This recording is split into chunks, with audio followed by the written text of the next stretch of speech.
Hi friends, இப்போ நம்ம campus test அதோட ஃபர்ஸ்ட் ரிவிஷன் டெஸ்ட்டுக்கு உண்டான ஜிஎஸ் கொஸ்டின் பார்க்கலாம். ஓகேங்களா?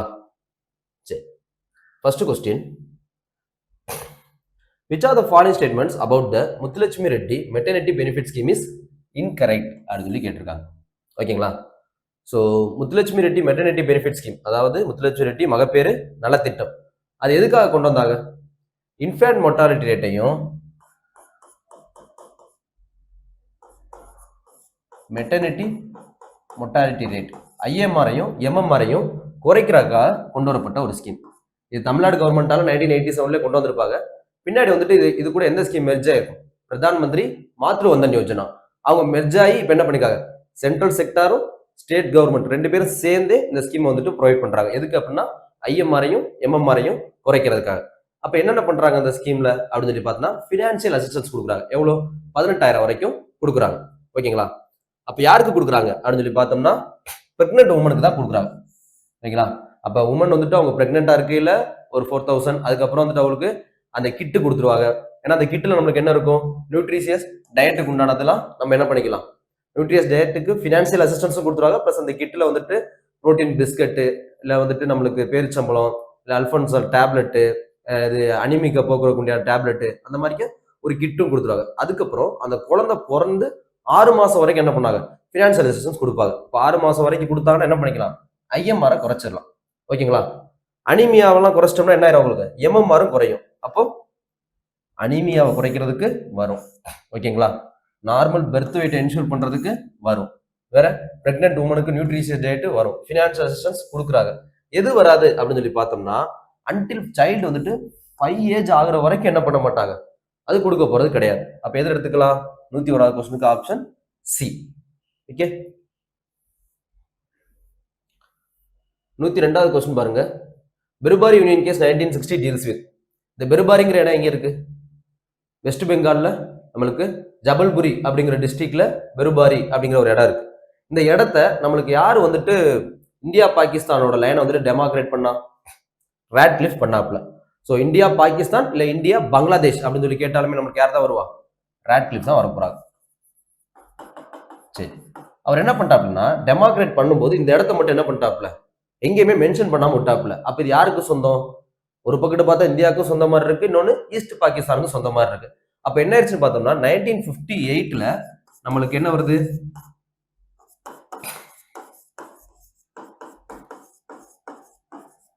நேரு நூன் அக்ரிமெண்ட் வருது.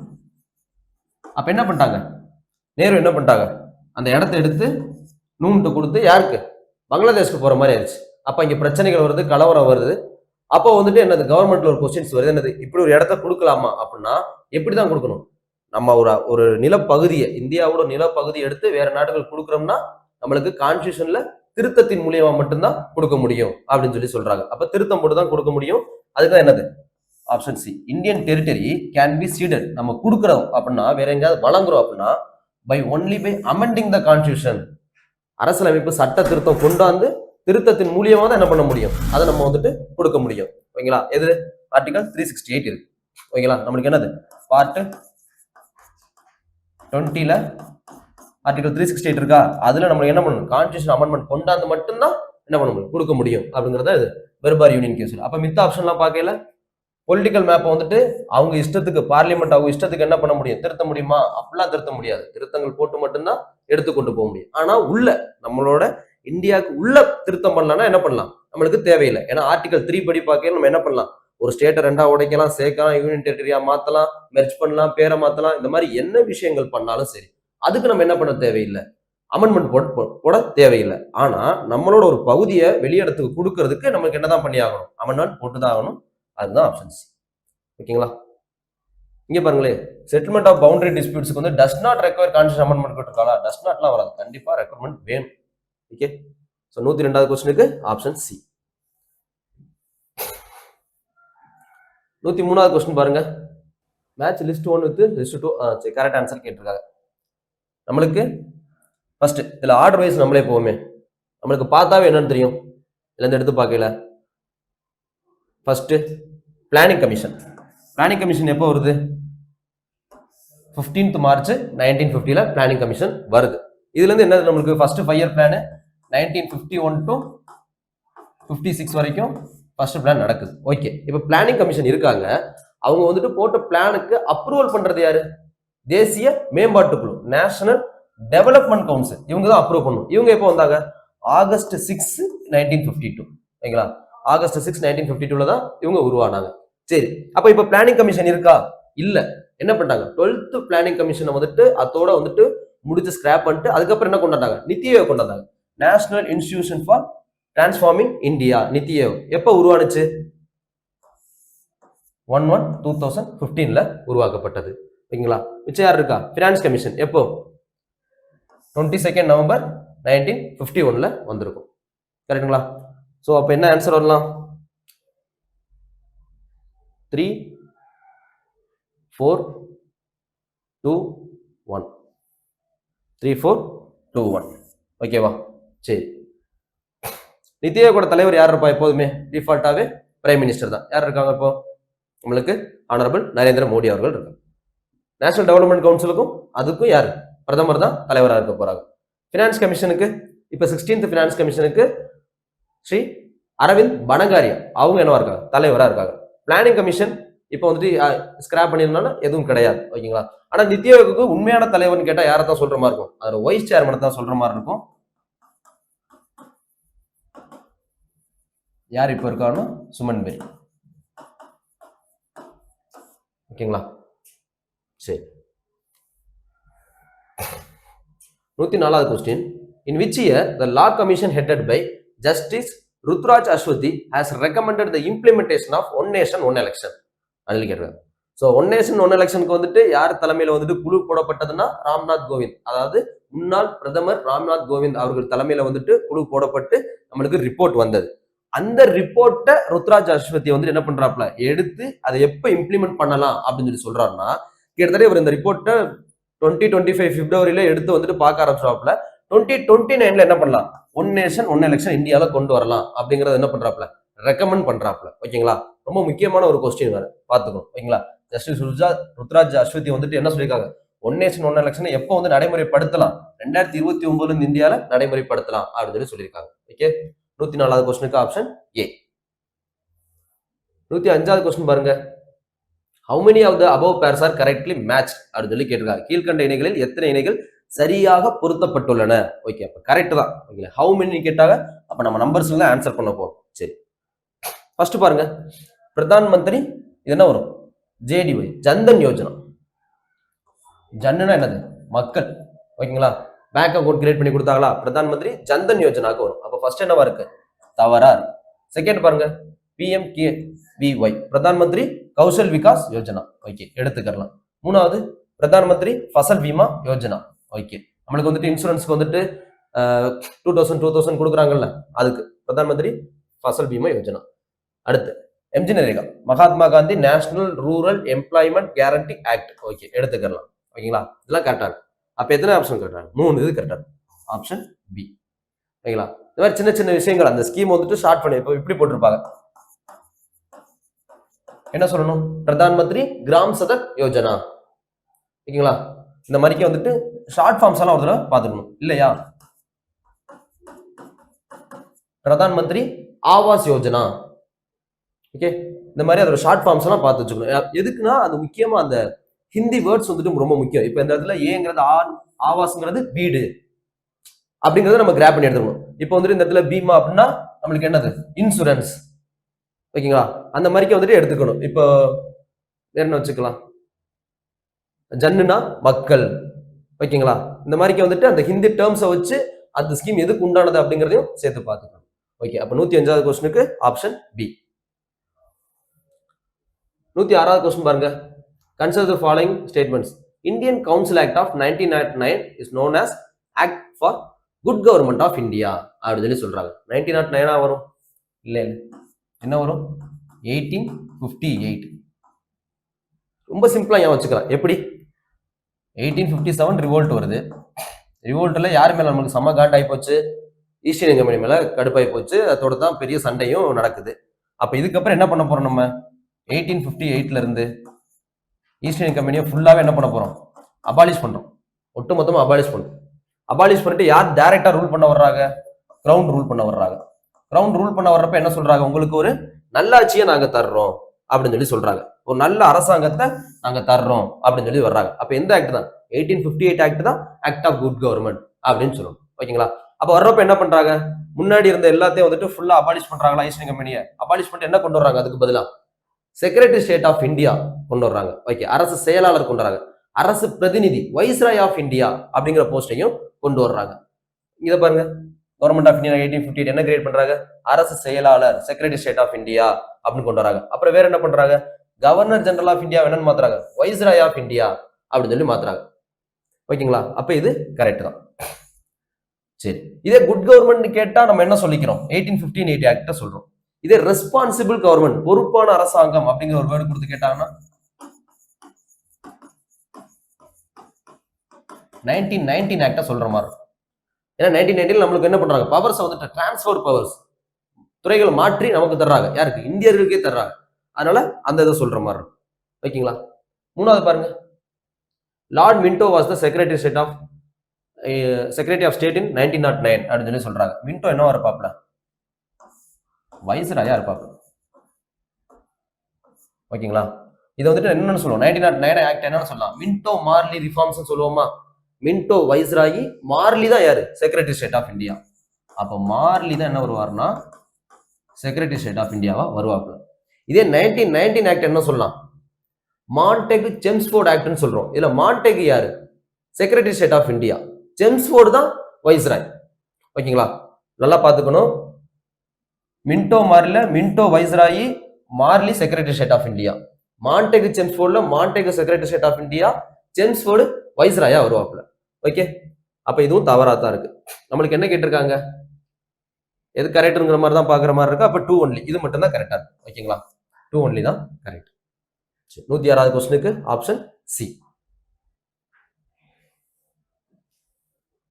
107வது क्वेश्चन பாருங்க, களம் செய் கம்மியர் வருக என்று கூறும் இலக்கியம் பின்வருவற்றுள் எது அப்படின்னு சொல்லி. களம்னா கப்பல், கம்மியர்னா அந்த கப்பல் கட்டுபவர்கள். ஓகேங்களா? இந்த களம் செய் கம்மியர் வருக அப்படிங்கிற இந்த வரிகள் வந்து பார்த்தோம் அப்படின்னா வந்துட்டு இரட்டை காப்பியங்களில் ஒன்றான மணிமேகலை, பௌத்த இலக்கியமான மணிமேகலை இருக்குல்ல, சீத்திரை சாத்தனார் எழுதப்பட்டது, அதுல வந்துட்டு இடம்பெற்ற ஒரு வரியா பார்க்கப்படுது. ஓகேங்களா? 107வது क्वेश्चनக்கு ஆப்ஷன் பி. 108வது क्वेश्चन பாருங்க, annual financial statement or budget அப்படின்னு சொல்லியிருக்காங்க. ஆக்சுவலா வந்துட்டு கான்ஸ்டிடியூஷன்ல ஆனுவல் ஃபினான்ஷியல் ஸ்டேட்மெண்ட், ஆண்டு நிதிநிலை அறிக்கை அப்படிங்கிறது மட்டும்தான் இருக்கும். எந்த வேர்டு இடம் பெறல, பட்ஜெட் அப்படிங்கிற வேர்டு இடம் பெறவில்லை. ஓகேங்களா? அப்ப ஆனுவல் ஃபினான்ஷியல் ஸ்டேட்மெண்ட் தான் இருக்கும். என்ன ஆர்டிகல், ஆர்டிகல் 112. மணிபில் பார்த்தோம்னா எது வரும், ஆர்டிகல் 110. ஓகேங்களா? ஆர்டிகல் 110 வந்துட்டு மணிபில். வேற என்னது, அப்ராப்ரியேஷன் பில் வந்துட்டு 114 வரும். ஸோ கிராண்ட்ஸ் வந்துட்டு பார்க்கல நம்மளுக்கு 115 வரப்போகுது. ஸோ என்ன போடலாம், 2431, 2431 ஆப்ஷன் சி. ஓகேங்களா? ஒதுக்கீடு மசோதா வந்துட்டு விதி 114.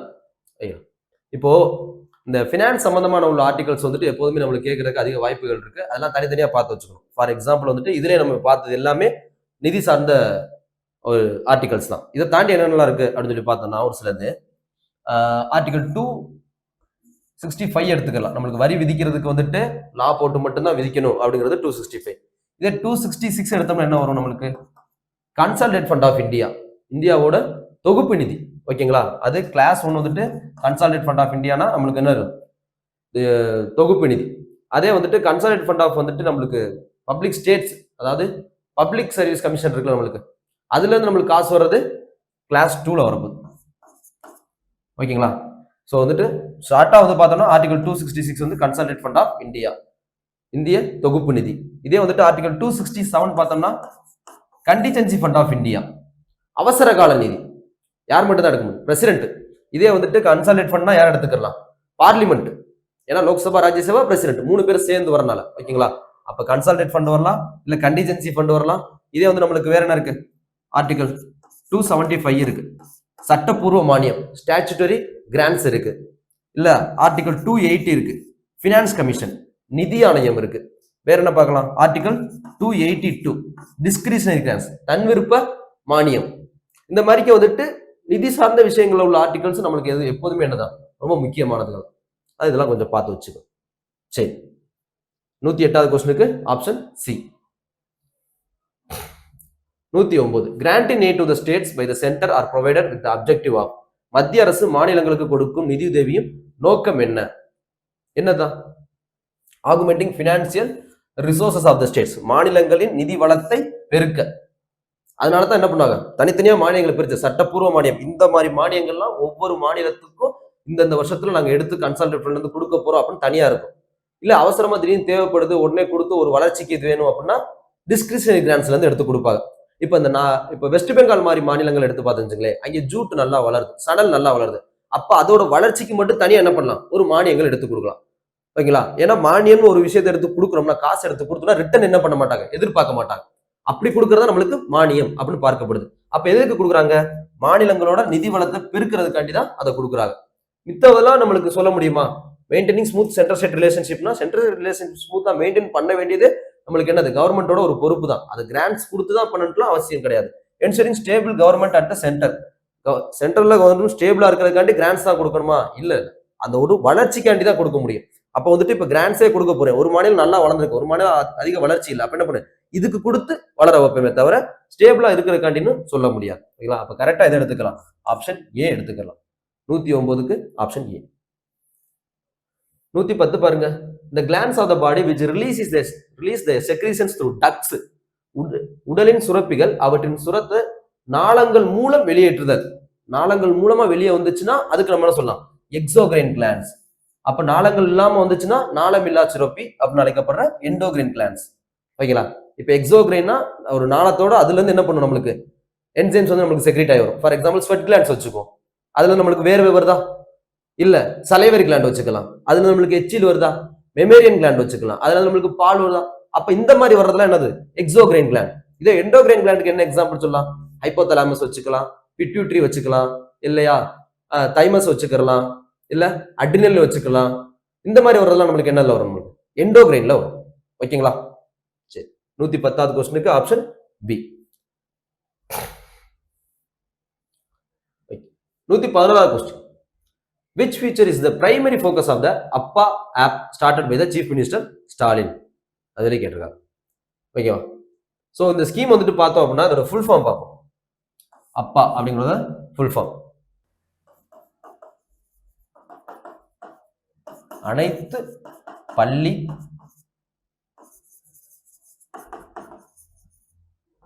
Parent teachers association.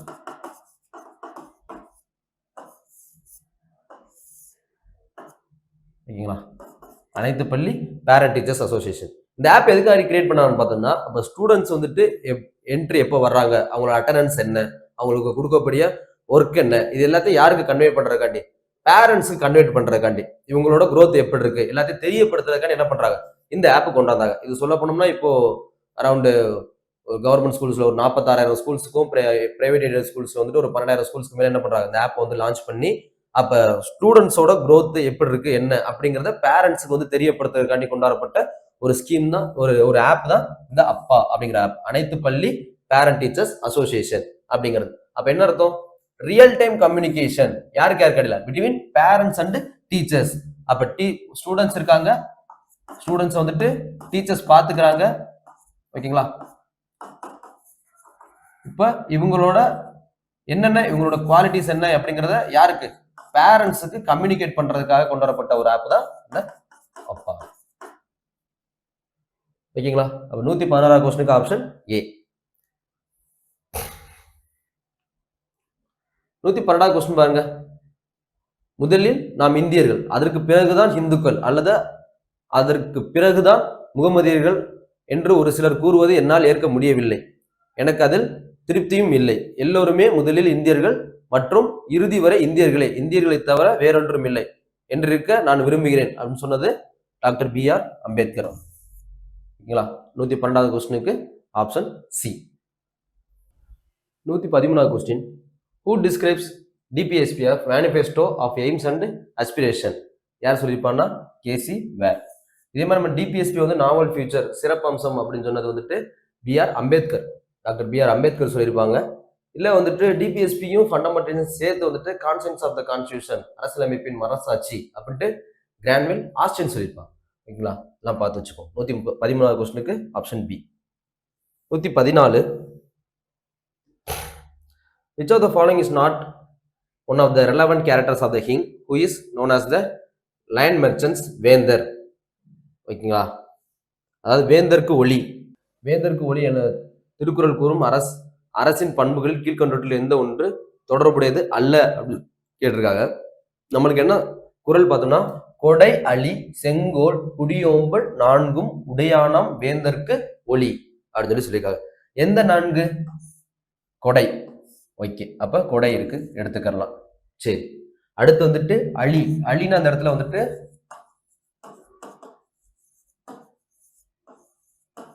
கருணை, கருணை வரும். அடுத்து செங்கோல், நீதி தவறாம இருக்கிறதுக்கு செங்கோல் இந்த இருக்கு. ஓகே, அடுத்து குடியோம்பல், தளர்ந்த குடிகளை காத்தல். அப்ப இது 4 தான் என்ன சொல்லியிருக்காங்க, வேந்தருக்கு ஒளி அப்படின்னு சொல்லியிருக்காங்க. அப்ப எது வராத இடத்துல? வீரம் என்று அழைக்கப்படுற மரம் அப்படிங்கிறது வராது. எந்த ஒன்று தொடர்புடையது அல்லன்னு தானே கேட்டிருக்காங்க. ஸோ மரம். ஓகேவா, 114வது கொஸ்டினுக்கு ஆப்ஷன் பி. 115வது கொஸ்டின் பாருங்க. Special economic zone act was passed in the parliament, Indian parliament எப்படின்னா மே 2005ல பாஸ் ஆயிடும். எஸ்இஇசட். ஓகேங்களா, இது ஃபர்ஸ்ட் இதுக்கு இதோட பேஸ் எப்படின்னு பார்த்தா நம்ம என்ன எடுத்துக்கலாம், எக்கனாமிக் எக்ஸ்போர்ட் ப்ராசஸிங் ஜோன் எடுத்துக்கலாமா. ஐபிஎஸ் எங்க 1965 காண்ட்லா பார்த்துருப்போமா. First export processing zone India இல்லை ஆசியா கூட வச்சுக்கலாம். ஓகேங்களா, அதில் வந்து எது வரும்னா நம்மளுக்கு 1965ல காண்ட்லா குஜராத்தில் இருக்கா, அதுதான் வரும். எஸ்இஇசட் ஆக்ட் வந்து நம்மளுக்கு மே 2005ல இந்தியன் பார்லிமெண்ட்ல பாஸ் ஆயிடும். 116வது question. Which of the following is are the true regarding the Balwantrai Mehta committee? Okay, Balwantrai Mehta committee நம்ம வந்து பார்த்தோம்னா எதுக்காண்டி போடப்பட்டதுன்னா 1952ல வந்தக்கூடிய கம்யூனல் டெவலப்மெண்ட் ப்ரோக்ராமையும், அதுக்கப்புறம் 1953ல இது வந்து நேஷனல் எக்ஸ்டென்ஷன் ஸ்கீமா, தேசிய நீட்டிப்பு சேவையா இந்தியா முழுக்க நடைமுறைப்படுத்தியிருக்கோம். இதை வந்துட்டு எப்படி எடுத்து கொண்டு போகலாம் அப்படின்ட்டு ஆய்வு பண்ணி அதோட பரிந்துரைகளை கொடுத்ததான் எதுனா பல்வந்த்ராய் மேத்தா கமிட்டியோட ரிப்போர்ட் 1957ல. ஓகேங்களா, அப்போ என்ன சொல்லியிருப்பாங்க, 3 tier பஞ்சாயத்து, 3 அடுக்கு முறை பஞ்சாயத்தை கொண்டு வாங்க அப்படிங்கிற மாதிரி சொல்லியிருப்பாங்க. 3 அடுக்கு முறைனா என்னென்ன வரும்? கிராம் பஞ்சாயத்து, அதுக்கு மேல பஞ்சாயத் சமிதி, அதுக்கு மேல ஜில்லா பரிஷத்.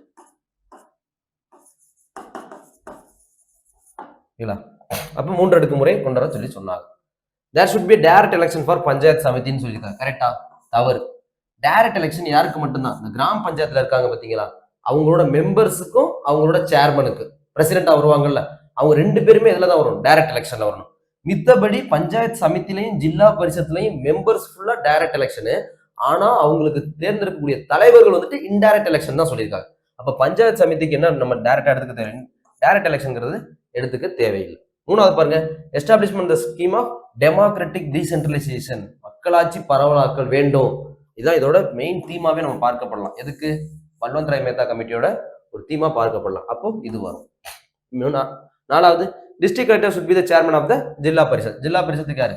டிஸ்ட்ரிக்ட் கலெக்டர் சேர்மனா வச்சுக்கலாம். இப்படி பார்க்கல எது எடுத்துக்கலாம்? 1, 3 மற்றும் 4. Option B.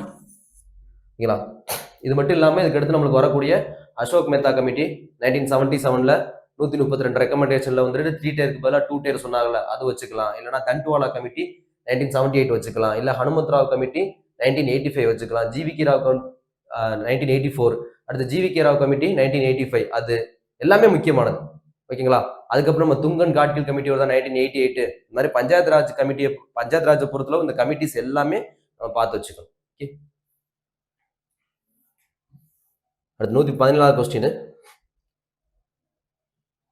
Which Tamil Nadu government scheme is known as நெய்தல் மீட்சி இயக்கம் அப்படி அழைக்கப்படுறது? எது அப்படின்னு சொல்லி பார்த்தோம்னா TN sure, சஸ்டைனபிளி harnessing ocean resources.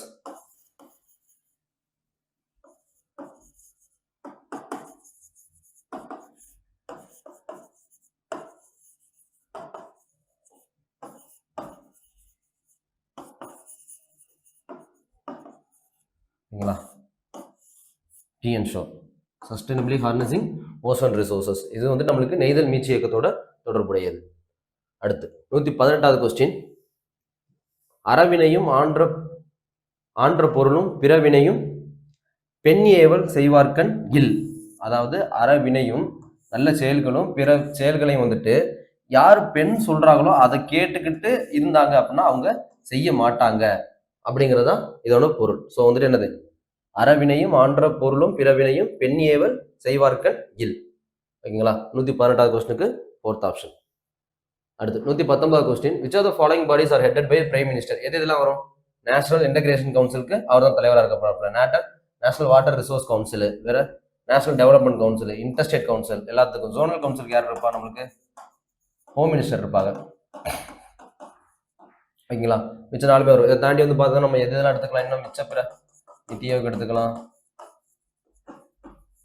ஓகேங்களா? இதெல்லாம் எடுத்துக்கலாம். ஸோ வந்துட்டு என்ன வச்சுக்கலாம், ஆப்ஷன் சி 1 2 3 4 எடுத்துக்கலாம். 120வது கொஸ்டின் பாருங்க, which pair of the district and waterfall is not correctly paired அப்படின்னு சொல்லி கேட்டிருக்காங்க. தருமபுரி ஒகேனக்கல் கரெக்ட் தான். வேற நாமக்கல் ஆகாய கங்கை. தேனிக்கு நம்ம என்ன பண்ணலாம், சுருளி வச்சுக்கலாம். வைதேகி எதுக்கு வரும்?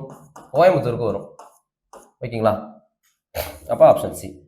கோயம்புத்தூர்ல சிறுவாணி இருப்பான், கோயம்புத்தூர்ல சிறுவாணி இருக்கு. வேற பைக்காரா நீர்வீழ்ச்சி இருக்குது. ஓகேங்களா? கேத்ரின், இந்த மாதிரிக்கு ஆல்ரெடி நம்ம ஸ்கூல் புக்ஸ்ல பார்த்தது எல்லாமே வரிசையா. குட்டான்பட்டி வந்துட்டு மதுரை, அந்த மாதிரி அந்த பேர்லாம் பார்த்துருப்போம்ல அந்த டேப்லர் காலத்தில், அது ஃபுல்லாக ஒரு தடவை பார்த்து வச்சுக்கோங்க. ஓகே, 120வது கொஸ்டினுக்கு option C.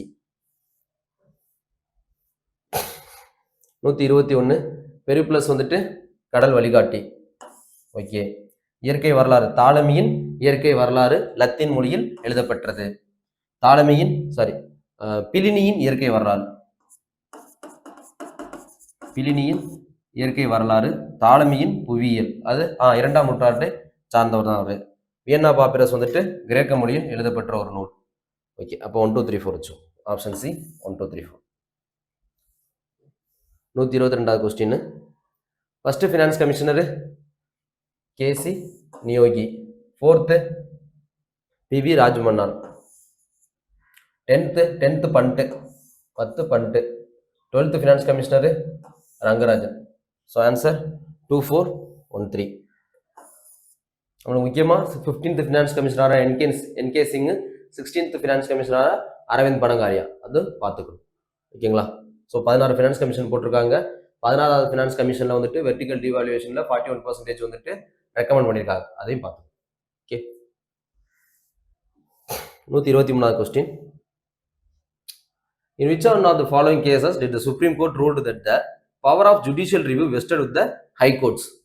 Judicial review high court இருக்கு in respect with the decisions given by the service tribunals. அது கொடுத்ததை cannot be, அவங்க கொடுத்தது என்ன பண்ண முடியாது, எக்ஸ்க்ளூடட், எதுவுமே பண்ண முடியாது. ஈவன் பை த கான்ஸ்டிடியூஷன் அமெண்ட்மெண்டால கூட பண்ண முடியாது அப்படின்னு சொன்னது வந்துட்டு எந்த கேஸ்ல பார்த்தோம்னா Chandrakumar versus union of India.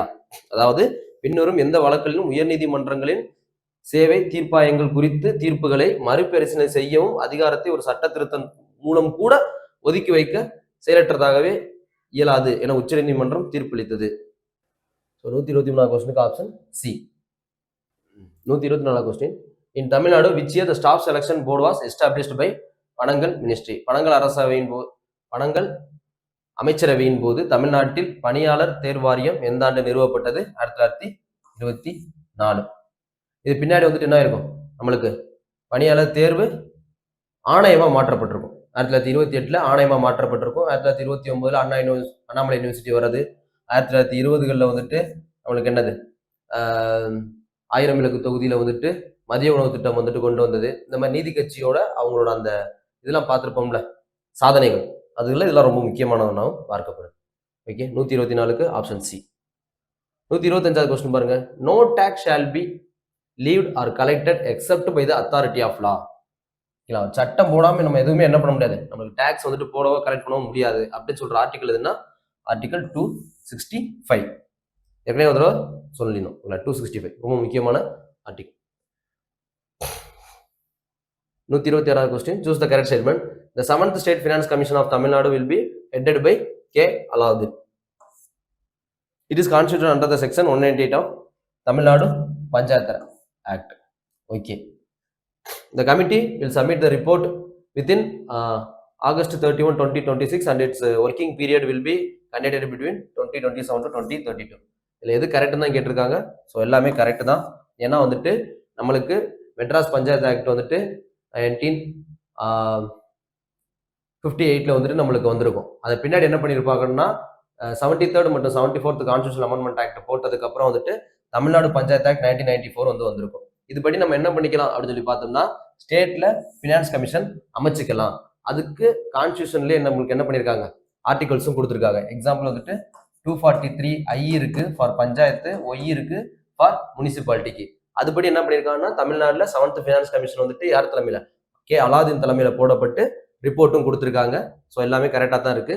126வது கொஸ்டினுக்கு 4th option all are correct.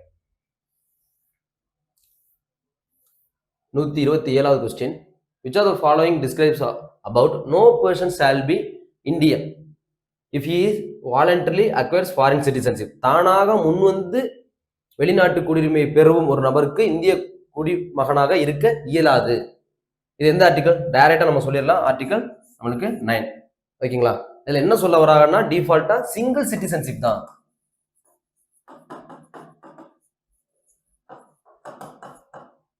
Single citizenship தான் உங்களுக்கு. அப்ப நீங்களே தானா முன் வந்து வேற இடத்துல ஒரு குடியுரிமை வாங்கினீங்கன்னா இந்த குடியுரிமை என்ன ஆயிடும்? செல்லாததா போயிடும். ஓகேங்களா? இதே ஓவர்சீஸ் சிட்டிசன் ஆஃப் இந்தியாவை பத்தி பேசுச்சு அப்படின்னா நம்மளுக்கு என்னது ஓசிஐ பத்தி பேசுனா ஆர்டிகல் 8 போயிடலாம். அப்ப நானும் என்னோட மூதாதையர்கள் யாரோ வந்துட்டு பிரிக்கப்படாத ஒரு இந்தியாவில பிறந்திருந்து ஆனா என்னோட சந்ததிகள் வந்துட்டு இப்ப வேற ஒரு நாட்டுல இருந்துச்சுன்னா என்ன பண்ணலாம்? அவங்க ஓவர்சீஸ் சிட்டிசனா இங்கே பார்க்கப்படுவாங்க. அதுக்கு எது? ஆர்டிகல் 8 வச்சுக்கலாம். Article 9 single citizenship. ஆர்டிகல் 10 வந்துட்டு கண்டினியூஷன்ஸ் ஆஃப் சிட்டிசன்ஷிப், குடியுரிமை தொடர்றதை பத்தி பேசுறது. அப்ப பார்லிமெண்ட் வந்துட்டு என்னென்ன சட்டத்திட்டங்கள் போடுதோ அதை நம்ம எடுத்துக்கிட்டு அதன்படி இருந்தோம்னா தான் நம்மளுக்கு என்னது அந்த சிட்டிசன்ஷிப் தொடரும் அப்படிங்கிறது. ஆர்டிகல் 11 வந்துட்டு குடியுரிமை வந்துட்டு பெறறதுக்கும் இழக்கிறதுக்கும் பார்லிமெண்ட் தான் சட்டத்திட்டங்கள் கொண்டு வரும் அப்படிங்கிறது. நம்மளுக்கு பெறறதுக்கு மொத்தம் 5 வழிகள் இருக்கு. பை பர்த் பிறப்பின் அடிப்படையில, பை டிசென்ட் வம்சாவளியின் அடிப்படையில, பை ரெஜிஸ்ட்ரேஷன் பதிவின் அடிப்படையில, பை நேச்சுரலைசேஷன் இயல்புரிமை மூலியமா, இன்கார்பரேஷன் ஆஃப் எ டெரிட்டரி ஒரு பகுதியை வந்துட்டு இணைச்சுக்கிறது மூலியமா. இந்த 5 வழிகளில் குடியுரிமை பெறலாம். இதே வந்துட்டு நீக்கம் பண்றதுக்கு 3 வழிகள் இருக்குது. ரெனவுன்சியேஷன் தானா முன் வந்து துறக்கிறது, இல்லைன்னா வந்துட்டு டெர்மினேஷன் நிறுத்தி வைக்கிறது, இல்லைன்னா டெப்ரைவேஷன் பறிச்சுக்கிறது. அந்த 3 வழியில துறக்கிறதுக்கு இருக்கு. அப்ப பெறுறதுக்கு 5 வழிகளும் துறந்ததுக்கு இழக்கிறதுக்கு 3 வழிகளும் இருக்கு. இதெல்லாம் சொல்றது எல்லாமே யார்கிட்ட தான் இருக்கு? பாராளுமன்றத்துல தான் அதிகாரம் இருக்குது அப்படின்றது ஆர்டிகல் 11. ஸோ 127க்கு செகண்ட் ஆப்ஷன். 128 பாருங்க, net gain of the ATP molecules during the glycolysis எவ்வளவு கிடைக்கும்? நம்மளுக்கு 8 கிடைக்கும். 8 ஏடிபி நம்மளுக்கு கிடைக்கும். அடுத்து 129வது கொஸ்டின், காலத்தினால் செய்த உதவி ஞாலத்தின் மான பெரிது, உலகத்தை விட மிக பெரியது. செய்யாமல் செய்த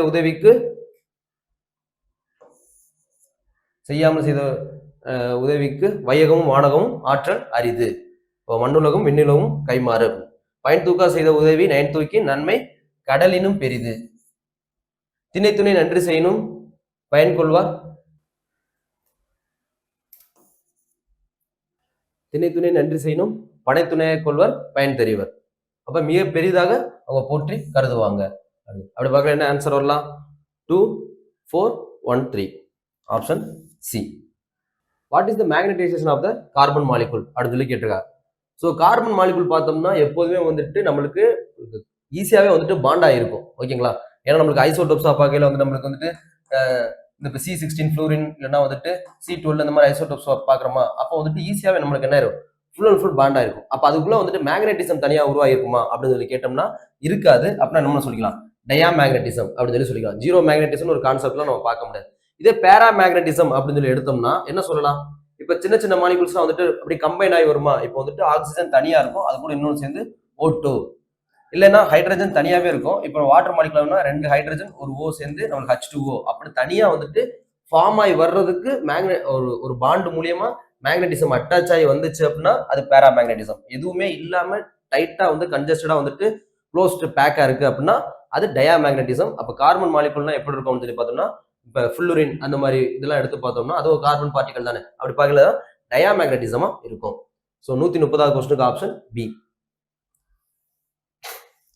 131 Kodiveri dam is constructed across Bhavani river. ஓகேங்களா, பவானி அணையின் குறுக்கே கட்டப்பட்டது இந்த கொடிவேரி அணை அப்படின்னு சொல்லிட்டு.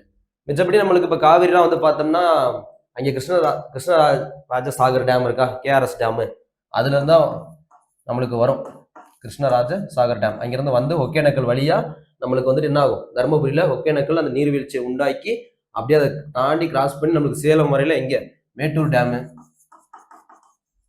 ஓகேங்களா, அதுல இருந்து அப்படியே தான் நம்மளுக்கு வந்துகிட்டு இருக்கும். இந்த மாதிரி டேம்லாம் நம்ம எதுக்கு பார்க்கலாம், காவேரிக்கு பார்க்கலாம். கொடிவேரி வந்துட்டு Bhavani. So 131 option B. 132 which city is called as dollar city. அதிகமா வந்துட்டு டாலர்கள் வந்துட்டு பணப்புழக்கம் இருக்கக்கூடிய ஒரு ஊரா எது பார்க்கப்படுறோம், திருப்பூர். அதனால இப்ப கூட வந்துட்டு நம்மளுக்கு வந்துட்டு டேரிஃப் வந்துட்டு அமெரிக்கால வந்துட்டு அதிகமா போட்டப்போ என்னது, எந்த மாவட்டம் தான் அதிகமா அடி வாங்குற மாதிரி இருந்துச்சு, திருப்பூர். ஏன்னா இங்க இருந்தா அதிகமா வந்துட்டு குட்ஸ் எக்ஸ்போர்ட் ஆகி முக்கியமா நம்மளுக்கு மேனுஃபேக்சரிங் குட்ஸ் எக்ஸ்போர்ட் ஆகி எங்கே போகுது, அமெரிக்கா போற மாதிரி இருந்துச்சு. ஸோ அப்ப திருப்பூர் தான். அதனால என்ன சொல்லுவாங்க, டாலர் அதிகமா இருக்கனால டாலர் சிட்டி அப்படிங்கிற மாதிரி சொல்லுவாங்க. இதே வந்துட்டு நம்மளுக்கு கோயம்புத்தூர் எடுத்தோம்னா கிரைண்டர் சிட்டி. ஏன்னா வந்துட்டு மாவிரைக்கும் அரைக்கும் இயந்திரம் வந்துட்டு அதிகமாக இங்க உற்பத்தி செய்யறதுனால என்ன சொல்லலாம், கிரைண்டர் சிட்டி அப்படின்னு சொல்லலாம். திருச்சி என்ன சொல்லலாம், ராக்ஃபோர்ட் சிட்டி. Rockford city. ஓகேங்களா அப்படின்னு சொல்லலாம். இதே மதுரை எடுத்துட்டோம்னா ஃபெஸ்டிவல் சிட்டின்னு சொல்லலாம். ஓகேங்களா, இந்த மாதிரி அந்த ஊருக்கு வந்துட்டு அந்த சிட்டி அப்படிங்கிற ஒரு பேர்ல வந்துட்டு அழைக்கப்படும். ஏன்னா கேபிட்டல் வச்சு கூட சொல்லுவாங்க. ஃபார் எக்ஸாம்பிள் சென்னை வந்துட்டு என்ன சொல்லுவோம் நம்ம, ஹெல்த் கேபிட்டல் அப்படின்னு சொல்றோமா. இதே வந்துட்டு நெல்லூர்ல ஷ்ரிம்ப் கேபிட்டல், ரால்களோட தலைநகரம். அந்த மாதிரி கேபிட்டலை வச்சு சொல்லலாம். இல்லைன்னா வந்துட்டு அந்த சிட்டி பேரை வச்சு நம்மளுக்கு சொல்லலாம். இப்போ ராஜஸ்தான்ல நம்ம பிங்க் சிட்டின்னு சொல்றோம்ல, அந்த மாதிரிக்கு ஒவ்வொரு இதுக்கும். சரிங்களா, 132க்கு option A. 133 which of the following excavation site is called the cradle of ancient Tamil culture. பழங்கால தமிழ் நாகரிகத்தின் தொட்டில் அப்படின்ற அழைக்கப்படுற அகழ்வாய் எதுன்னு பார்த்தோம்னா ஆதிச்சநல்லூர். நம்மளுக்கு வந்துட்டு தூத்துக்குடி மாவட்டம் ஆதிச்சநல்லூர், திருநெல்வேலிக்கு மிக அருகில் அப்படியே ஒரு 22 கிலோமீட்டர்ல இருக்கும்.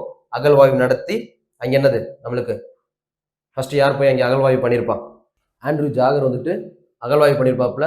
அதோட கிடைச்சதெல்லாம் வந்துட்டு பெர்லின்ல உள்ள அருங்காட்சியகத்துல கொண்டே வச்சிருப்பாங்க. ஓகேங்களா, ஸோ பழங்கால தமிழ் நாகரிகம் தொட்டில் அழைக்கப்படுறது ஆதிச்சநல்லூர். இது அத்திராம்பாக்கம் எடுத்தோம்னு வச்சுக்கோங்களேன், சென்னைக்கு பக்கத்துல வந்துட்டு இருக்கக்கூடியது. பழங்கற்கால கருவிகள்லாம் வந்துட்டு அதிகமா கிடைச்சது இங்கதான். ராபர்ட் ப்ரூஸ்ஃபுட் போயிட்டு என்ன பண்ணிப்பாப்ல, அங்கே அகழ்வாய்வு பண்ணிப்பாப்ல.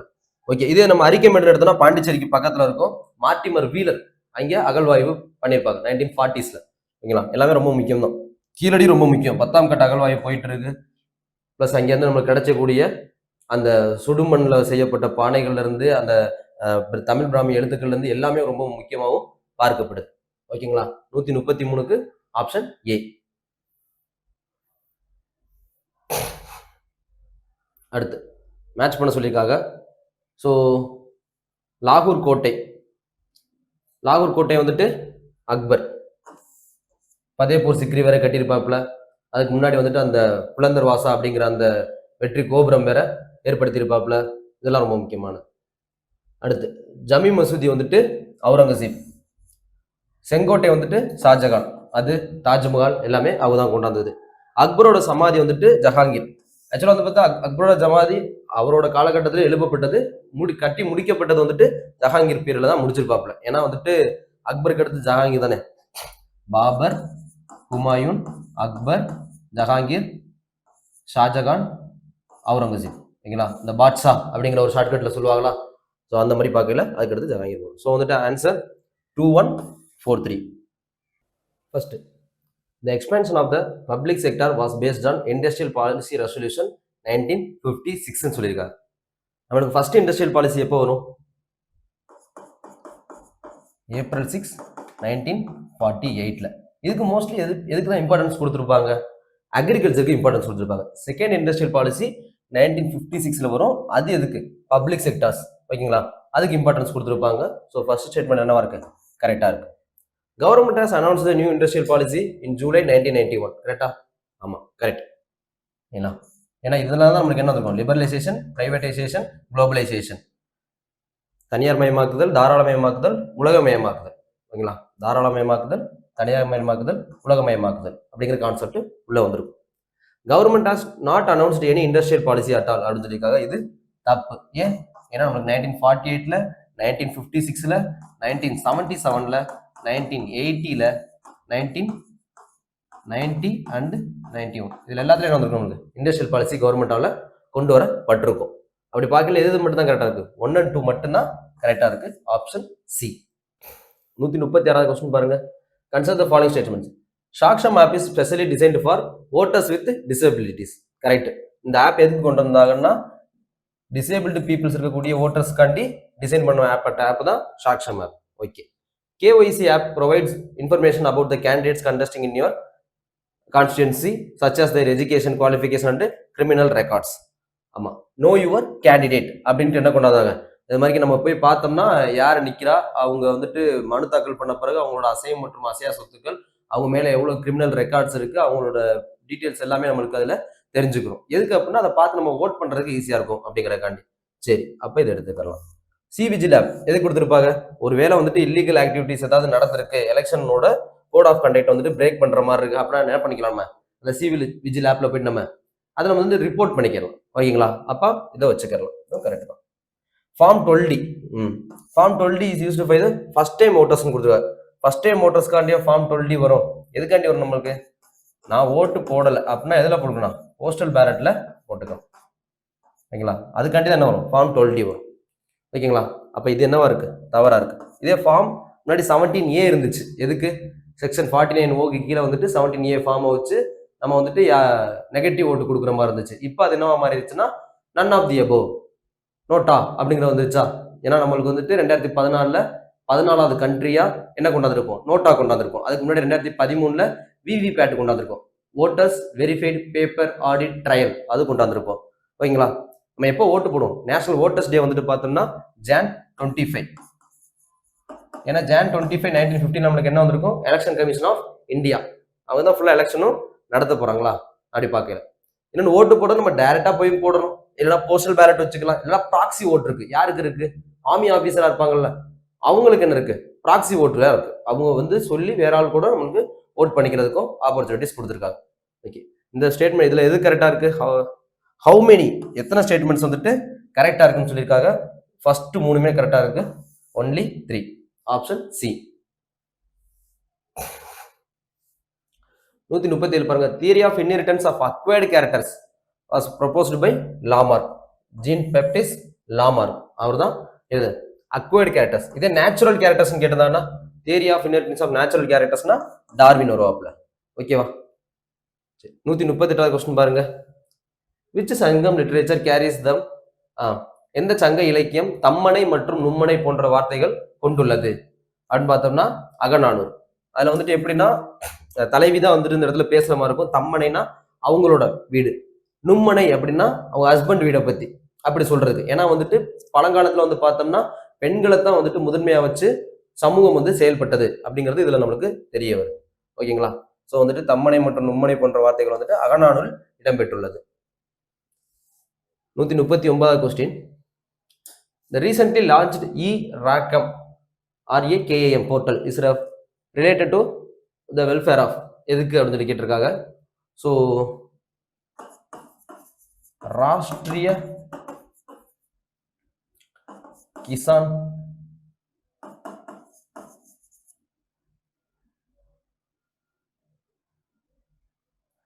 அக்ரிகல்ச்சர் மண்டி. ஓகேங்களா? RAKAM ராகம் அனுமதி. ஸோ இந்த இடத்துல என்ன பண்ணலாம்னா கிசான்னா யாரும் சொல்றாங்க நம்மளுக்கு வந்துட்டு ஃபார்மர்ஸ் வந்துட்டு அவங்க அக்ரிகல்ச்சர் ப்ராடக்ட் என்ன பண்ணலாம் டைரக்டா வந்துட்டு இந்த போர்ட்டல் மூலியமா எடுத்து கொண்டு போனோம் அப்படின்னா மண்டிக்கு வந்து நம்ம எடுத்துக்கொண்டே கொடுத்து இல்லாம இது மூலியமா பையர்ஸ் மூலியமா என்ன பண்ணிக்கலாம் எடுத்துக்கலாம். ஆன்லைன்ல வந்துட்டு டிரான்சாக்ஷனும் போகும். அப்படிங்கிறப்ப இன்னும் வந்துட்டு என்ன இருக்கும்? எல்லாமே ஈஸியா இருக்கும். லாஜிஸ்டிக் காஸ்ட்டும் இன்னும் ஃப்ரீ ஆகும். ஏன்னா மண்டி போய் அதுக்கப்புறம் பையர்ஸ்ட்டு போறதுக்கு பதிலாக டைரக்டாவே இங்கே போகலாம். ஃபார்மர்ஸ் டு பையர்ஸ் போறதுக்கு கொஞ்சம் ஈஸியா இருக்கும் அப்படின்னு கொண்டாடப்பட்ட போர்ட்டல் தான் இது. அப்ப இது வந்துட்டு யாருக்கு வந்துட்டு வெல்ஃபேரா இருக்கும்னு சொல்லி பார்த்தோம்னா ஃபார்மர்ஸ். கிசான் அப்படின்னு சொல்லி சொல்றாங்களா ஃபார்மர்ஸ். ஓகே, 139வது கொஸ்டினுக்கு 4th ஆப்ஷன். 140 பாருங்க. Who observed that the sign of the Indus script is likely to be represent Dravidian monosyllabic roots? சிந்துவெளி எழுத்துக்களின் குறியீடுகள் திராவிட ஒற்ற குறிப்பு வேர்களுடன் ஒத்து போகின்றன என்பதை கவனித்தவர் யாருன்னா பார்பர். ஓகே, 140 கொஸ்டினுக்கு ஆப்ஷன் சி. 141 காங்கிரஸ் அமைச்சரவை ராஜினாமா செய்ததை மீட்பு நாளாக ஜின்னா கொண்டாடிய தினம் வந்துட்டு டிசம்பர் 22, 1939. ஏன்னா வந்துட்டு 1939 அந்த காலகட்டத்தில் வந்து நம்மளுக்கு செகண்ட் வேர்ல்டு வார் ஸ்டார்ட் ஆகுது. இந்தியாவை கேட்காம பிரிட்டிஷ் என்ன பண்ணிட்டாங்க, இந்தியா வந்துட்டு எங்க கூட வேர்ல்டு வார்ல இருக்காங்க அப்படின்னு சொல்லிட்டு அனௌன்ஸ் பண்ணிட்டாங்க. ஸோ இப்போ வந்துட்டு ஏன் இப்படி அனௌன்ஸ் பண்ணீங்க, அப்படிலாம் நாங்கள் வந்துட்டு ஏற்றுக்க மாட்டோம் அப்படின்னு சொல்லிட்டு காங்கிரஸ்குள்ள ஒரு கான்ஃபிளிக்ட் வருது.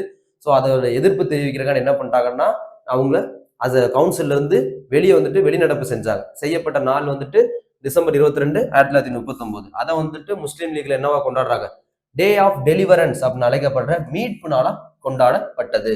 ஸோ 141க்கு 4th ஆப்ஷன். 142வது கொஸ்டின் பாருங்க. திரிபுவன கம்பகேஸ்வரர் ஆலயத்தை கட்டியவர் யார் அப்படின்னு சொல்லி பார்த்தோம்னா 3ஆம் குலோத்துங்க சோழன். இதே முதலாம் ராஜராஜ சோழன் பார்த்தோம்னா நம்மளுக்கு என்ன இருக்குது, ராஜேஸ்வரம் இருக்கா, இல்லைன்னா ராஜேஸ்வரம் சொல்லலாம், இல்லைன்னா தக்கான மேரு அப்படின்னு அழைக்கப்படுற எது நம்மளுக்கு பிரகதீஸ்வரர் ஆலயம் அப்படின்னு சொல்லலாம். அப்படின்னு அழைக்கப்படுற நம்மளுக்கு ராஜசிம்மம் அப்படின்னு அழைக்கப்படக்கூடிய தஞ்சை பெருவுடையார் கோயில், தஞ்சை பெரிய கோயில்னு சொல்லுவோமா. ஓகே, தஞ்சை பெருவுடையார் கோயில் இருக்கு. முதலாம் ராஜேந்திர சோழன் வந்துட்டு அவரோட கங்கை கொண்ட சோழபுரம், ஏன்னா அவர் வந்துட்டு கங்கை வரை போயிட்டு வெற்றி கண்டதன் ஒரு வெற்றியோட நினைவா வந்துட்டு கங்கை கொண்ட சோழபுரம் வச்சுக்கலாம். இதே 2ஆம் ராஜராஜ சோழன் தாராசுரம் ஐராவதேஸ்வரர் கோயில் இருக்கு. ஓகேங்களா. ஸோ 3ஆம் குலோத்துங்கனுக்கு திரிபுவனம் கம்பகேஸ்வரர் கோயில், முதலாம் ராஜராஜனுக்கு வந்துட்டு தஞ்சை பெருவுடையார் கோயில், முதலாம் ராஜேந்திர சோழனுக்கு கங்கை கொண்ட சோழபுரம் மற்றும் 2ஆம் ராஜராஜ சோழனுக்கு வந்துட்டு தாராசுரம் ஐராவதேஸ்வரர் கோயில். 142க்கு ஆப்ஷன் ஏ. 143 பாருங்க. Boyle's law, temperature kept constant. ஆமா, volume is inversely proportional to its pressure சொல்லியிருக்காங்க. அப்படியா, பார்த்துருவோமா. என்ன வரும் formula, P1 V1 equal to P2 V2. அப்படி பார்க்கல P1 by P2 போட்டோம்னா என்ன வரும் நம்மளுக்கு, V2 by V1 வரும். அப்போ ப்ரெஷர் வந்துட்டு என்ன இருக்கு, இன்வெர்ஸ்லி ப்ரொபோர்ஷனல் டு வால்யூமா இருக்கு. So first correct. ஓகேவா, ஏன்னா வால்யூம் வந்துட்டு என்னவா இருக்கு, இன்வெர்ஸ்லி ப்ரொபோர்ஷனல் இருக்கா. அப்போ வால்யூம் வந்துட்டு இன்வெர்ஸ்லா தான் நம்மளுக்கு ப்ரொபோர்ஷனலா இருக்கு. சரி, அப்போ ஃபர்ஸ்ட் ஸ்டெப் மட்டும் கரெக்ட்னு வச்சுக்கலாம். சார்லஸ்ல என்ன சொல்லுது, pressure of a gas is constant. pressure constant இருக்கும், volume is directly proportional to the temperature of the gas அப்படின்னு சொல்லியிருக்காங்க. அதோட ஃபார்முலா என்ன வரும் நம்மளுக்கு, V1 by V2 equal to T1 by T2 அப்படின்னு இருக்க போகுது. அப்ப என்ன இருக்கு, வால்யூம் வந்துட்டு டைரக்ட்லி ப்ரொபோர்ஷனல் டு டெம்பரேச்சரா இருக்கா. அப்ப இதுவும் கரெக்ட் தான். ஸோ என்ன கேட்டுக்காங்க, எது ட்ரூ ஃபால்ஸ் தான் இருக்கு. So B 1 and 2 true. Okay, 143வது கொஸ்டினுக்கு second option.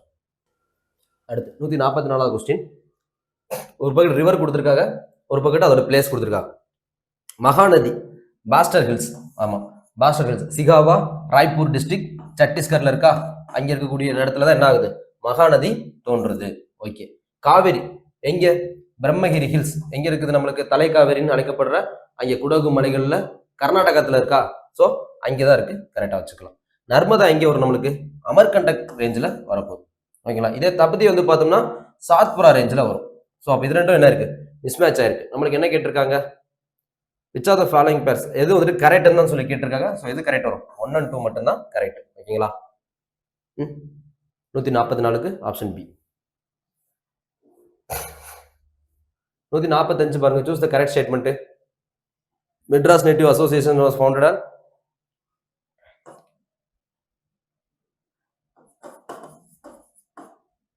on February 1852 start ஆயிருக்கும். யார் நம்மளுக்கு, கஜலு லட்சுமி நரச செட்டி மற்றும் சீனிவாசனார் இருக்கார்ல, 2 பேரும் சேர்ந்து ஸ்டார்ட் பண்ணியிருப்பாங்க. Okay. Tamil nationalist periodical Swadesamitran was started in 1891. ஆமா, 1891 தான் என்ன பண்ணியிருப்பாங்க, நம்மளுக்கு வந்துட்டு சுதேசமித்ரன் ஸ்டார்ட் ஆயிருக்கும். சரி. Madras Mahajana Sabha demanded to conduct the civil service examinations only in India. அவங்க வந்துட்டு சிவில் சர்வீஸ் எக்ஸாமினேஷனை இந்தியாலையும் இங்கிலாந்துலையும் ஒரே நேரத்தில் கண்டக்ட் பண்ணுங்கன்னு சொன்னாங்களே தவிர இந்தியாவில் மட்டும் கண்டக்ட் பண்ணுங்கன்னு அவங்க சொல்லலை. ஸோ அப்போ இதெல்லாம் இருக்கு, இது தவறா இருக்கு. PS சீனிவாசன் வாசன் எக்ஸ்ட்ரீமிஸ்ட்னு சொல்லியிருக்காங்க. ஆக்சுவலாக அவர் வந்துட்டு என்னது, அவர் வந்து மிதவாதியில தான் வருவாப்பு. ஓகேங்களா? புரட்சிகரவாதிகள்ல வரப்போறது கிடையாது. ஸோ அப்படி பார்க்கல நம்மளுக்கு வந்துட்டு எது கரெக்டா வரும்? 1 and 2 மட்டும் கரெக்டா இருக்கும். ஓகேங்களா? 3 and 4 ராங்கா இருக்கு. 145க்கு ஆப்ஷன் ஏ. 146 பாருங்க. which of the following has been declared as the 107th national park of India அப்படின்னு சொல்லியிருக்காங்க. சிம்லிபால் டைகர் ரிசர்வ் தான் இப்போ என்ன சொல்றாங்க, சிம்லிபால் நேஷனல் பார்க் அப்படின்னு சொல்லிட்டு மாத்திருக்காங்க. இது ஒடிசா. இது நம்மளுக்கு ஃபர்ஸ்ட் நேஷனல் பார்க்னா எது வரும்? ஹைலி நேஷனல் பார்க் உத்தராகண்ட்ல இருக்குதா, அதுல வந்துட்டு ஜிம் கார்பெட் நேஷனல் பார்க் மாத்திரலாம், கார்பெட் நேஷனல் பார்க் அது வரலாம். இதே ஃப்ளோட்டிங் நேஷனல் பார்க் அப்படின்னு கேட்டாங்கன்னா எங்க இருக்குன்னா அந்த லோக்டக் லேக் எங்க, மணிப்பூர் கெய்டு லாம்ஜோ நேஷனல் பார்க்னு வருதா. ஸோ அதை வந்துட்டு நம்ம சொல்லலாம். ஓகேங்களா? மணிப்பூர்ல இருக்கக்கூடிய லோக்டக் லேக்ல உள்ளது ஃப்ளோட்டிங் நேஷனல் பார்க்கா இருக்குது. ஓகே, மிச்சத்தில் என்ன இருக்கு? கரெக்டாக தான் இருக்கு.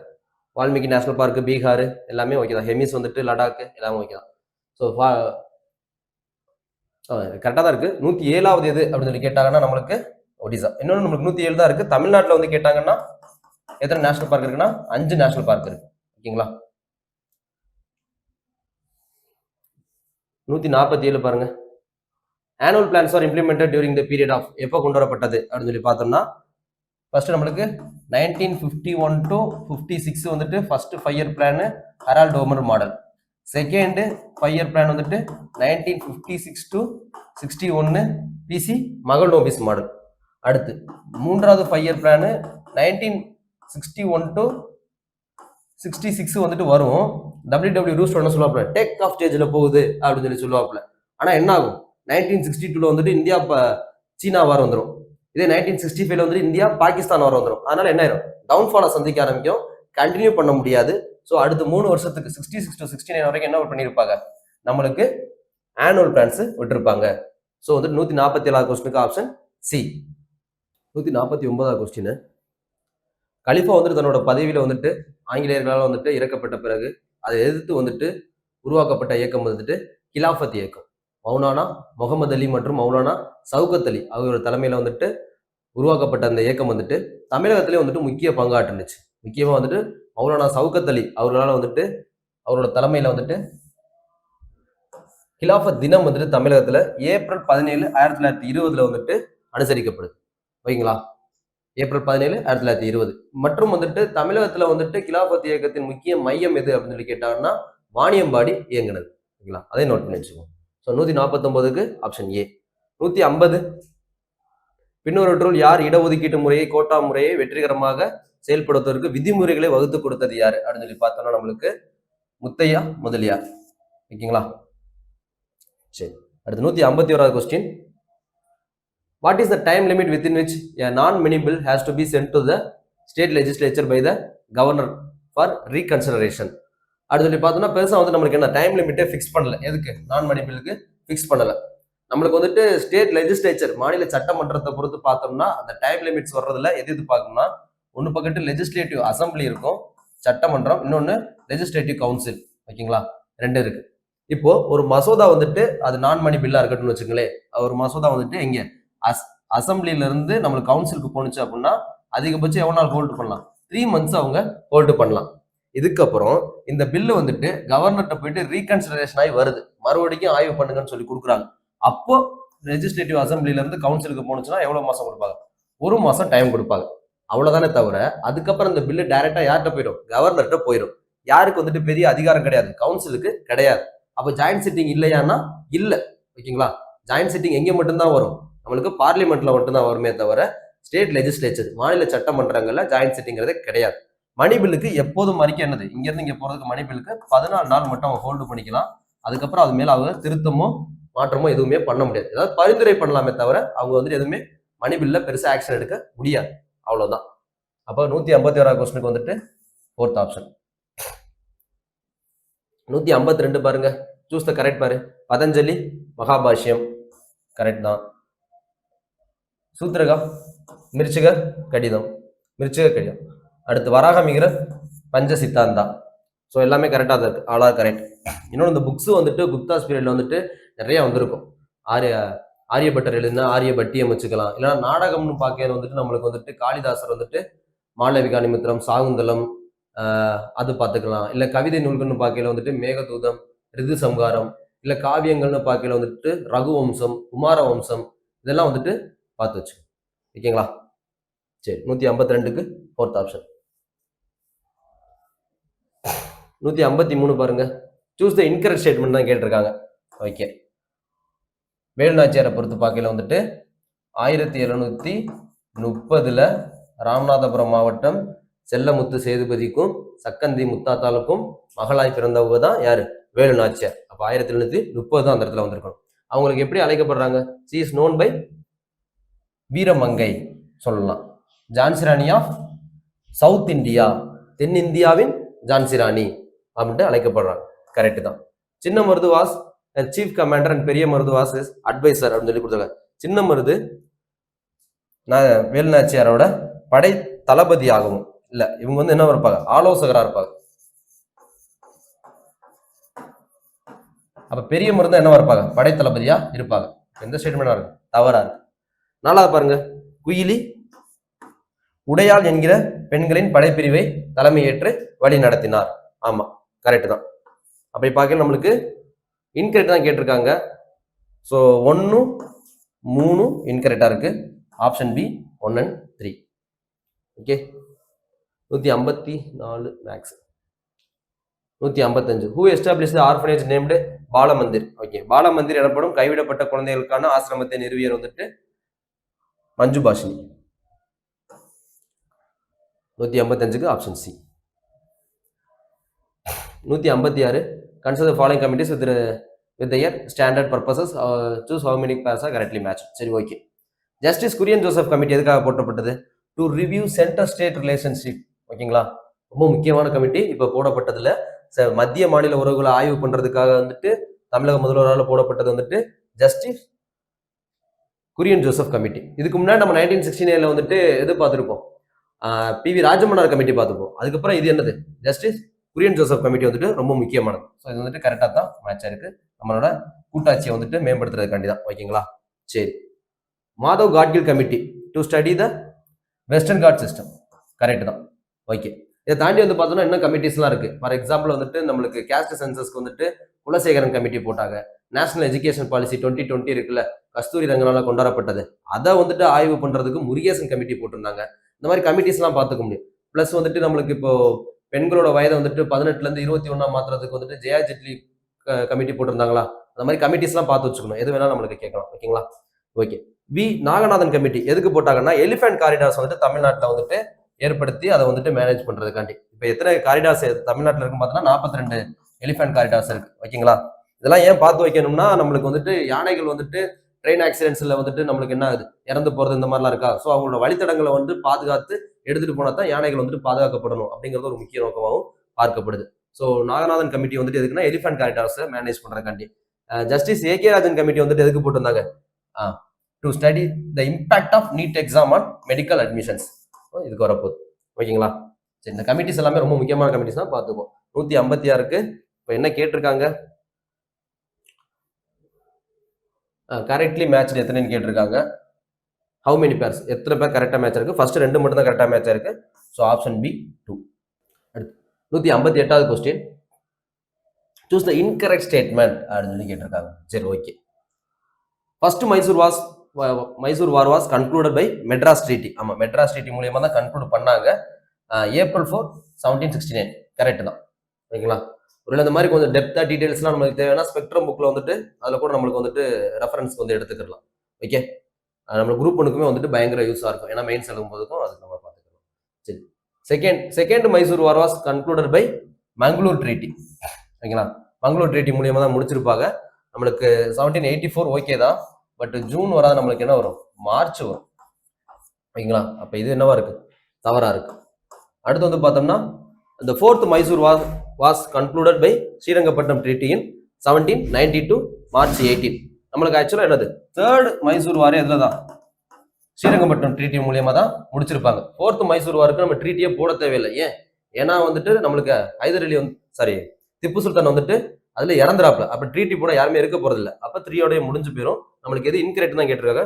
2 and 3 இன்கரெக்டா இருக்கு. Okay. Who participated as a representative of India in 1929 Paris world woman conference யார் அப்படின்னு சொல்லி பார்த்தோம்னா 1929 பாரிஸ் நடைபெற்ற உலக பெண்கள் மாட்டில் கலந்து கொண்டு வந்துட்டு ருக்மணி லட்சுமிபதி. ஓகேங்களா, ரொம்ப முக்கியமான ஒரு பெண்மணியாகவும் நம்ம பார்ப்போம். ஏன் அப்படின்னு சொல்லி பார்த்தோம்னா தமிழகத்துல வந்துட்டு முதல் பெண் சட்டமன்ற உறுப்பினர் எம்எல்ஏ அப்படின்னு போனது யார் தான், இவங்க தான் போயிருந்தாங்க. ஃபர்ஸ்ட் எம்எல்சின்னு பார்க்கல நம்மளுக்கு யாரை சொல்லிக்கிறலாம், நம்மளுக்கு முத்துலட்சுமி ரெட்டியை சொல்லிக்கிறலாம். பிளஸ் வந்துட்டு உப்பு வரி செலுத்தினதுல முதலாளா பார்க்கப்படுறதும் ருக்மணி லட்சுமிபதி தான் பார்க்கப்படுறாங்களா. ஸோ அதனால வந்துட்டு ரொம்ப முக்கியம் பார்த்துங்க. 159க்கு ஆப்ஷன் சி. 160வது கொஸ்டின் ரொம்ப எப்போதும் பார்த்து தெரிஞ்சதான் நம்மளுக்கு. an Indian farmer is born in debt, lives in debt, dies in debt and bequeaths debt. அப்படியே கடன்லேயே வாழ்ந்து இது பண்ணி அடுத்த தலைமுறைக்கும் கொடுத்துட்டு போனதுன்னு சொன்னது யாரு சார்? மார்க்கம் டார்லி. ஓகேங்களா, 160க்கு 4th ஆப்ஷன்.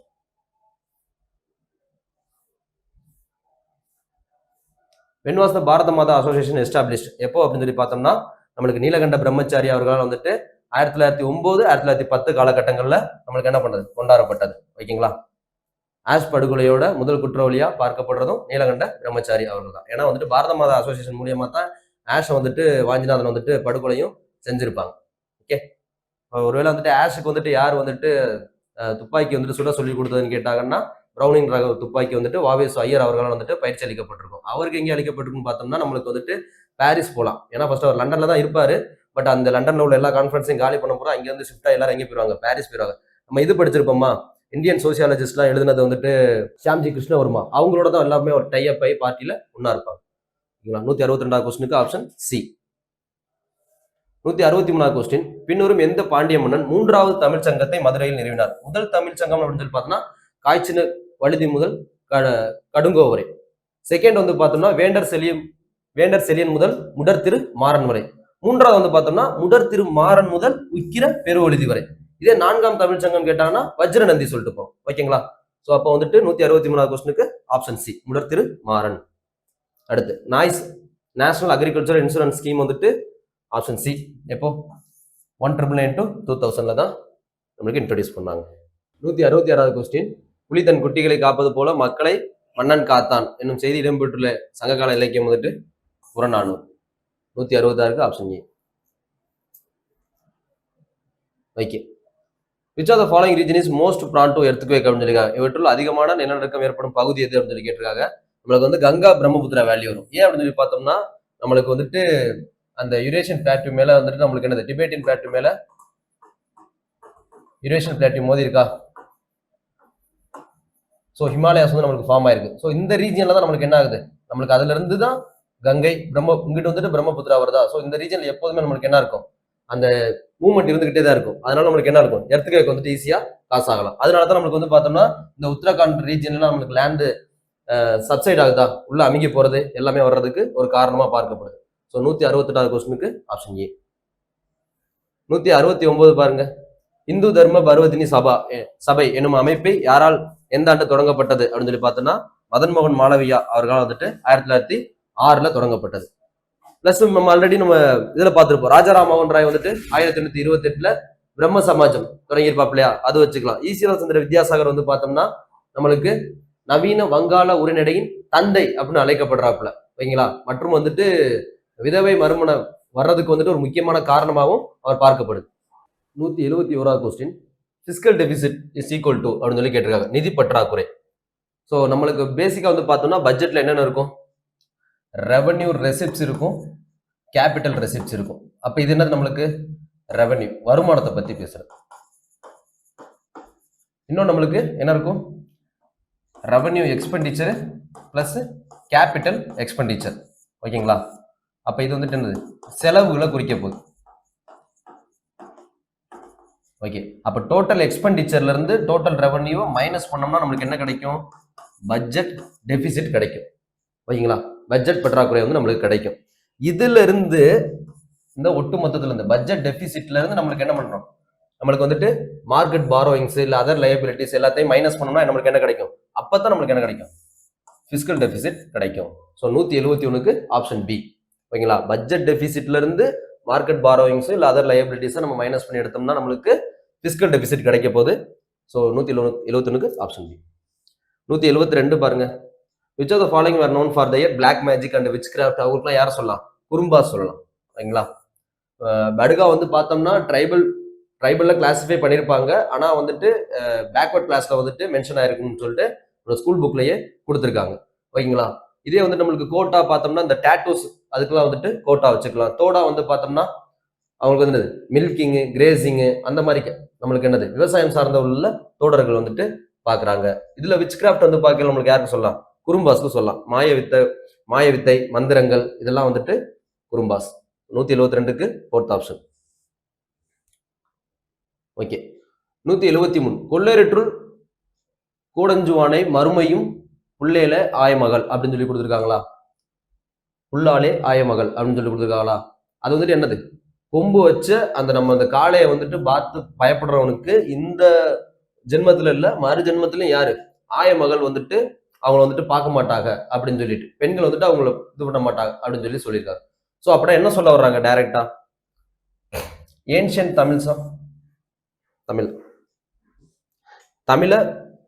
தமிழ் வீர விளையாட்டின் தொன்மை காளை அடக்கிறத பத்தி தான் அந்த இடத்துல சொல்ல வர்றாங்க. ஏன்னா கொம்பு வச்சு அந்த காளையை பார்த்து பயப்படக்கூடாது அப்படிங்கிற மாதிரி தான் சொல்றாங்க. அப்ப இந்த இடத்துல தான் சொல்ல வர்றாங்க, நம்மளுக்கு வந்துட்டு தமிழ் வீர விளையாட்டின் தொன்மையை பத்தி பேசுறாங்க. Option C. 174 பாருங்க. ஒரு பக்கெட் வந்துட்டு பிரசிடென்ட் ஆஃப் காங்கிரஸ் யார் காங்கிரஸ் தலைமை இருந்தா பிளேஸ் அண்ட் இயர் கொடுத்துருக்காங்க. அப்ப என்னவா இருக்கு? ஜார்ஜ் யூல் வந்துட்டு ஃபர்ஸ்ட் வந்துட்டு ஒரு இந்தியர் அல்லாதவர் அப்படின்னு சொல்லி கேட்டாங்கன்னா ஜார்ஜ் யூல் தான் அலகாபாத் 1888ல. ஓகேங்களா? இதே வந்துட்டு ஃபர்ஸ்ட் யார் அப்படின்னு சொன்னா WC பானர்ஜி. ஓகேங்களா? நம்மளுக்கு வந்துட்டு சென்னையில ஃபர்ஸ்ட் எப்போ நடந்துச்சு அப்படின்னு சொல்லி பார்த்தோம்னா அதுக்கு தலைமையேற்றது யார் அப்படின்னு சொல்லி பார்த்தோம்னா ஃபக்ருதீன் தியாப்ஜி அவங்க தலைமையேற்றிருப்பாங்க. ஓகேங்களா? இதே வந்துட்டு லக்னோ செஷன் வந்துட்டு 1899ல RC தத் தலைமையேற்றிருப்பாங்க. முதல் பெண் யாரு அப்படின்னு சொல்லி கேட்டாங்கன்னா கல்கட்டால 1917ல அன்னி பெசன்ட். முதல் இந்திய பெண் யாரு அப்படின்னு சொல்லி கேட்டாங்கன்னா சரோஜினி நாயுடு கான்பூர் செஷன் 1925. ஓகேங்களா? இதெல்லாம் வந்து நம்மளுக்கு அவங்க தலைமை எல்லாமே கரெக்டாக தான் இருக்கு. ஓகே. 174க்கு option B 1 2 3 4. 175 பாருங்க. மொஹஞ்சதாரோ எது? நம்மளுக்கு வந்துட்டு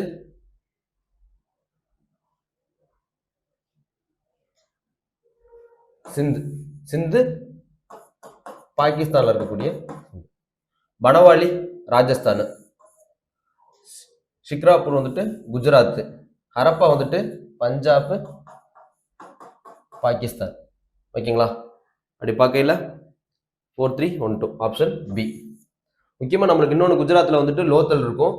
ஓகேங்களா? கப்பல் கட்டுத்தலமா இருந்தது. எங்கனுக்குள்ள இருக்கு அப்படிங்கிறத வந்துட்டு எங்கேன்னு பார்த்தோம்னா சபர்மதியோட துணையாறு எந்த ஆறுன்னு கேட்டாங்கன்னா போகவா அப்படிங்கிற ஒரு ரிவர். ஓகேங்களா? போகவா அப்படிங்கிற ஆற்றுல தான் அந்த லோத்தல் அப்படிங்கிற இடம் வந்துட்டு அமைஞ்சிருக்கு. தோலவிராவும் ரொம்ப முக்கியம். குஜராத்ல தான் இருக்கு. வாட்டர் ஷெட் மேனேஜ்மெண்ட் நீர் மேலாண்மைக்கு வந்துட்டு யுனெஸ்கோவால அங்கீகரிக்கப்பட்ட ஒரு தளமாகவும் பார்க்கப்படுது. ஓகேங்களா? சரி, அதெல்லாம் ரொம்ப முக்கியம். 175க்கு option B 4 3 1 2. 176. Consider the following statements. National Human Rights Commission was formed on 12th October 1993. ஓகேங்களா?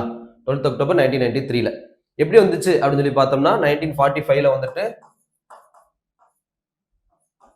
1945 அக்டோபர் 24ல வந்துட்டு நம்மளுக்கு யூஎன் ஃபார்ம் ஆகுது. யூஎன் டே வந்துட்டு அக்டோபர் 24 இருக்குது. அதுல இருந்து 1948ல வந்துட்டு நம்மளுக்கு என்ன ஆகுது? Universal declaration of human rights UDHR வருது. எப்போ? டிசம்பர் 10 நம்மளுக்கு வந்துட்டு ஹியூமன் ரைட்ஸ் டேவாகவும் கொண்டாடப்படுது. ஸோ இதுக்கப்புறம் தான் நம்ம இதை ஃபாலோ பண்ணி நம்ம என்ன கொண்டாடணும்? நேஷனல் ஹியூமன் ரைட்ஸ் கமிஷன் வந்துட்டு ஆக்ட் வந்துட்டு 1993ல வந்துட்டு நம்மளுக்கு வந்திருக்கும். ஓகேங்களா? ஸோ வந்துட்டு இது வந்துட்டு நான் ஸ்டாச்சுட்டரி பாடின்னு சொல்லியிருக்காங்க. ஆக்சுவலா வந்துட்டு கிடையாது, இது ஸ்டாச்சுட்டரி பாடி. ஏன்னா இதுக்கு வந்து என்னது ஹியூமன் ரைட்ஸ் ஆக்ட் வந்துட்டு சப்போர்ட் பண்ணும். பட் நான் கான்ஸ்டியூஷனல் பாடி தான். ஏன் கான்ஸ்டியூஷன்ல எந்த இடத்துலயுமே ஹியூமன் ரைட்ஸ்க்கு நம்ம தனியா ஆர்டிகல் ஒதுக்கல. அப்ப என்ன பண்ணிக்கலாம்? இது வந்துட்டு தப்புன்னு வச்சுக்கலாம். ஏன் statutory body and non constitutional body அப்படின்னு இருந்திருக்கணும். ஓகேங்களா? இந்த இடத்துல 1993 இருந்திருக்கணும். ஸோ வந்துட்டு போத் ஆர் இன்கரெக்ட். 177க்கு ஃபோர்த் ஆப்ஷன். 178 மாவல் அப்படிங்கிறது சன்செட் லேண்ட். ஓகேங்களா? இது வாட் இஸ் வாட் கொஸ்டின் போட்டுடலாம். 181 ஹிமாலயன்ஸோட அந்த பீக்ஸ் வந்துட்டு டிசெண்டிங் ஆர்டர்ல வந்துட்டு ஹைட்ல வந்துட்டு அரேஞ்ச் பண்ண சொல்லியிருக்காங்க. அப்படி பார்க்கையில வந்து நம்மளுக்கு எவரெஸ்ட் வந்துட்டு என்னது 8848 மீட்டர். இது தௌலகிரி அப்படின்னு சொல்லி எடுத்து பார்த்தோம்னா 81 67 மீட்டர். நந்தாதேவி எடுத்து பார்த்தோம்னா 7817 மீட்டர். நங்க பர்வத் எடுத்து பார்த்தோம்னா 8126 மீட்டர்.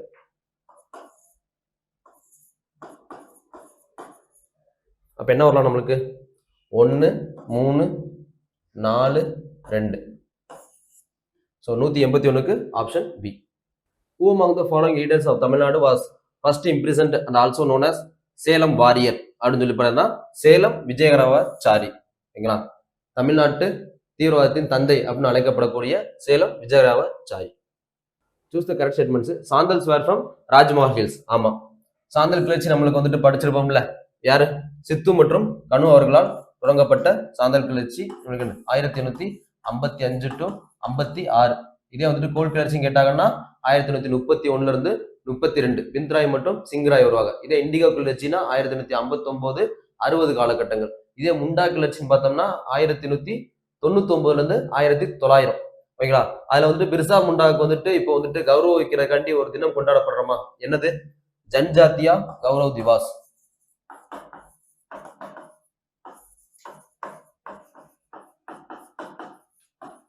என்னைக்கு? நவம்பர் 15. ஓகேங்களா? அதுவும் பார்த்து வச்சுக்கோ. இதெல்லாம் வந்துட்டு அந்த ட்ரைபல் மூமெண்ட்ஸ்ல முக்கியமான மூமெண்ட்ஸா பார்க்கப்படுது. ஓகேங்களா? So Santhal rose up under Sidhu and Kanhu. A separate district of Santhal Pargana was created by the government. ஆமா, ஏன்னா அவங்களுக்கு வந்துட்டு அவங்க மஞ்சி அப்படின்ற அழைக்கப்படுற அந்த சாந்தல்ஸ் வந்துட்டு அவங்க நிலத்தை வந்துட்டு சீர்திருத்துறதுக்கு என்ன வச்சிருக்காங்க? டாமின்கோ அப்படிங்கிற அந்த நிலத்தை வந்துட்டு சீர்திருத்தி வச்சிருக்க இடத்துல அயலவர்கள் வந்துட்டு ஆக்குப்பை பண்ணும்போது அவர்கள் எதிர்த்து சண்டை போட்டனால அந்த அப்படிப்பட்ட இடங்கள்லாம் எப்படியா இருக்கணும்?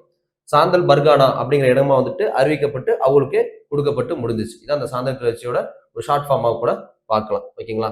ஸோ வந்துட்டு எது கரெக்ட்னு கேட்டிருக்காங்க, எல்லாமே கரெக்டாக தான் இருக்குது. So all the M.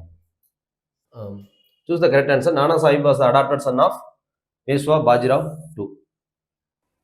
Inch is related to the centimeter in the same way pint is related to gallon. இதெல்லாம் வாட் இஸ் வாட் கொஸ்டின் தான், டைரக்டாக நம்ம சொல்றது தான். In the year 2024, at which site was an excavation conducted to trace the historical connection between Tamil Nadu and Odisha? 2024 ஆண்டு தமிழ்நாடு மற்றும் ஒடிசா இடையேயான வரலாற்று தொடர்பை கண்டறியும் நோக்கில் எந்த இடத்தில் அகழ்வாய்வு நடத்தப்பட்டதுன்னா இந்த பாலூர். இது எங்க இருக்குன்னா இதுவும் ஒடிசால தான் இருக்கு. கிட்டத்தட்ட பார்த்தோம்னா அந்த சுடுமண் நம்மளுக்கு எடுக்கக்கூடிய அந்த பானை ஓடுகள், இந்த தமிழ் ராமி எழுத்துக்கள், இதுக்கு உண்டான எல்லா கனெக்ஷனுமே எங்கே கிடைக்குது? அந்த ஒடிசால இருக்கக்கூடிய பாலூர் அப்படிங்கிற இடத்துல கிடைக்கிறதுனால அவங்களுக்கும் நம்மளுக்குமே என்ன இருக்கு? நம்மளுக்கு வந்து ஒற்றுமை இருக்குது, நம்மளுக்கு வந்துட்டு என்னது வரலாற்று ரீதியா வந்துட்டு தொடர்பு இருக்கு அப்படிங்கிறது வந்துட்டு கண்டறியப்பட்டிருக்கு. ஓகேங்களா? Okay, thank you.